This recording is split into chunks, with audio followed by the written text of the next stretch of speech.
ஜெயலலிதாவின் பிறந்த நாளையொட்டி போயஸ் தோட்டத்தில் உள்ள இல்லத்திற்கு சென்று அவரது படத்திற்கு நடிகர் ரஜினிகாந்த் மரியாதை செலுத்தினார். முன்னாள் முதலமைச்சர் ஜெயலலிதாவின் 77வது பிறந்த நாளை அதிமுகவினர் உற்சாகமாக கொண்டாடி வருகின்றனர். இந்நிலையில் ஜெயலலிதா பிறந்த நாளையொட்டி சென்னை போயஸ் கார்டனில் உள்ள இல்லத்திற்கு சென்று அவரது படத்திற்கு நடிகர் ரஜினிகாந்த் மலர் தூவி மரியாதை செலுத்தினார். அப்போது ஜெயலலிதாவின் அண்ணன் மகள் தீபா உள்ளிட்டோர் உடனிருந்தனர்.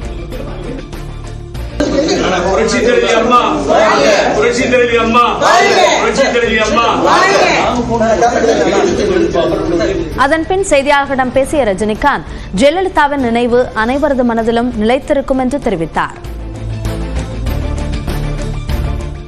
தீபா அவர்களோட கணவரோட இங்க புரட்சித் தலைவர் அம்மாவோட 77வது பிறந்த நாள் போயஸ் கார்டனில் கொண்டாடும். நீங்கள் டெஃபினட்டாக வரணும்னு சொன்னாங்க. அவங்க இழப்பை ஏற்று நான் இங்கே வந்திருக்கேன். அவங்க இங்கே இல்லைன்னு சொன்ன கூட அவங்க நினைவு எப்போவுமே எல்லார் மனதிலையும் இங்கே இருக்கும். இங்கே அவங்க வாழ்ந்த வீட்டில் ஒரு அஞ்சலி செலுத்தி அவங்களுடைய ஒரு இனிப்பான ஒரு சுவையான நினைவுகளோடு போயிட்டுருக்கேன். அதிமுக தொண்டர்கள் 99% தங்கள் பக்கம் இருப்பதாக கூறும் எடப்பாடி பழனிசாமி எந்த தேர்தலிலும் அதை நிரூபிக்கவில்லை என்று அதிமுக முன்னாள் எம்பி OP ரவீந்திரநாத் தெரிவித்துள்ளார். நியூஸ் 18 தமிழ்நாடு தொலைக்காட்சிக்கு அவர் அளித்த பிரத்யேக பேட்டியில் அதிமுக ஒன்றிணைவது என்பது எடப்பாடி பழனிசாமியின் தனிப்பட்ட முடிவு இல்லை என்றும் தெரிவித்தார். அதிமுகவினுடைய அடிப்படையில் கிட்டத்தட்ட 99% தொண்டர்கள் எடப்பாடி பழனிசாமி பக்கம் தான் இருக்கதா ஒரு சொல்றாங்க. அதை எப்படி பாக்குறீங்க? அதை எங்க ப்ரூவ் பண்ணிருக்காங்க? தேர்தல்ல ப்ரூவ் பண்ணாதானே நம்ம ஒத்துக்க முடியும். எங்க ப்ரூவ் பண்ணிருக்காங்க? இரட்டை இலை சின்னத்துல உங்களுக்கு ஆதரவா வந்திருக்குது. தொடர்ந்து அடுத்த கட்ட நடவடிக்கை அப்படி இரட்டை இலை சின்னத்தில் இரட்டை இலை சின்னம் அடுத்த கட்ட நடவடிக்கை அம்மாவோட பிறந்த நாள், அம்மாவோட ஆசீர்வாதம், உண்மையான தொண்டர்கள் இடத்தில் நடக்கும். அதிமுக இனி இணைவதற்கான வாய்ப்பு இல்லை அப்படிங்கிற மாதிரி எடப்பாடி பழனிசாமி அவர்கள் பேசுறாங்க. அதை எப்படி பாக்குறீங்க? எடப்பாடி பழனிசாமி தனிப்பட்ட ஒருத்தர் முடிவு கிடையாது.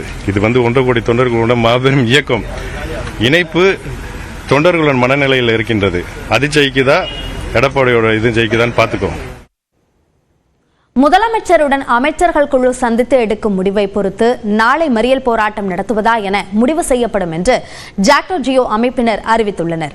அரசு ஊழியர் மற்றும் ஆசிரியர் சங்கங்களின் கோரிக்கைகள் குறித்து சங்க நிர்வாகிகளுடன் சென்னை தலைமைச் செயலகத்தில் ஏவா வேலு, தங்கம் தென்னரசு, அன்பில் மகேஷ், கயல்விழி ஆகிய அமைச்சர்கள் அடங்கிய குழு பேச்சுவார்த்தை நடத்தும் என்று முதலமைச்சர் அறிவித்திருந்தார். அதன்படி தமிழ்நாடு அரசு அலுவலர்கள், ஆசிரியர்கள் மற்றும் உள்ளாட்சி பணியாளர்கள் சங்கங்களின் கூட்டமைப்பு நிர்வாகிகளிடம் அமைச்சர்கள் குழு பேச்சுவார்த்தை நடத்தியது. அதனைத் தொடர்ந்து அரசு ஊழியர்கள் மற்றும் ஆசிரியர்களின் கூட்டமைப்பான ஜாக்டோ ஜியோ நிர்வாகிகளுடன் ஆலோசனை நடத்தியது. பின்னர் செய்தியாளர்களை சந்தித்த ஜாக்டோ ஜியோ நிர்வாகிகள் தங்களின் கோரிக்கைகள் குறித்து முதலமைச்சரை சந்தித்து ஆலோசனை நடத்தப்படும் என்று அமைச்சர்கள் குழு உறுதியளித்துள்ளதாக கூறினர். பழைய ஓய்வூதிய திட்டத்தை அமல்படுத்த வேண்டும் உள்ளிட்ட கோரிக்கைகளை வலியுறுத்தி நாளை போராட்டம் அறிவித்திருந்த நிலையில் முதலமைச்சரின் ஆலோசனைக்கு பிறகு அது குறித்து முடிவெடுக்கப்படும் என்று கூறினர். கோரிக்கைகளை ஏற்றுக்கொள்ளும் பட்சத்தில் எங்களது முடிவை நாங்கள் மாற்றிக்கொள்ள தயாராக இருக்கின்றோம். இல்லை என்றால் நாங்கள் திட்டமிட்டபடி இந்த போராட்டத்தை கொண்டு செல்வதிலே நாங்கள் முடிவோடு இருக்கின்றோம் என்பதை நாங்கள் தெரிவித்துக் கொள்கிறோம்.